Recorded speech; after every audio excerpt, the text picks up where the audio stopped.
Madam, ഈ natural diamonds ആണോ lab grown diamonds ആണോ ബെറ്റർ?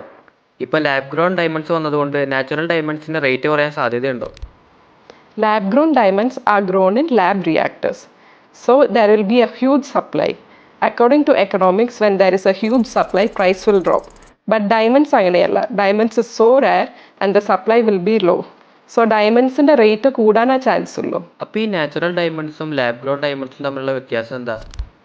നാച്ചുറൽ ഡയമണ്ട്സ് നമ്മുടെ എർത്തിൻ്റെ മാറ്ററിൽ billions of years carbon process കൊണ്ട് ഫോം ആവുന്നതാണ്.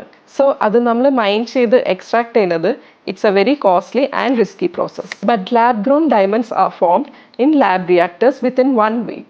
ഫോർ എക്സാമ്പിൾ ടൈറ്റാനിക് മൂവിയിൽ അതിൽ കാണിക്കുന്ന ഐസ്ബർഗ് ഫോം ആവാൻ കുറേ വർഷം എടുത്തു.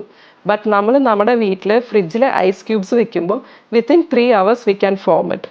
അതാണ് ശരിക്കും നാച്ചുറൽ ഡയമണ്ട്സിൻ്റെയും ലാബ് ഗ്രോൺ ഡയമണ്ട്സിൻ്റെയും ഡിഫറൻസ്. അപ്പോൾ ഈ ലാബ് ഗ്രോൺ ഡയമണ്ട്സും നാച്ചുറൽ ഡയമണ്ട്സും തമ്മിലുള്ള വ്യത്യാസം ഞങ്ങൾക്ക് എങ്ങനെ കണ്ടുപിടിക്കാൻ പറ്റും? For normal people lab grown ഡയമണ്ട്സും നാച്ചുറൽ ഡയമണ്ട്സും ഓപ്റ്റിക്കലി ആൻഡ് ഫിസിക്കലി ഡിഫറൻഷിയേറ്റ് ചെയ്യാൻ പാടാണ്.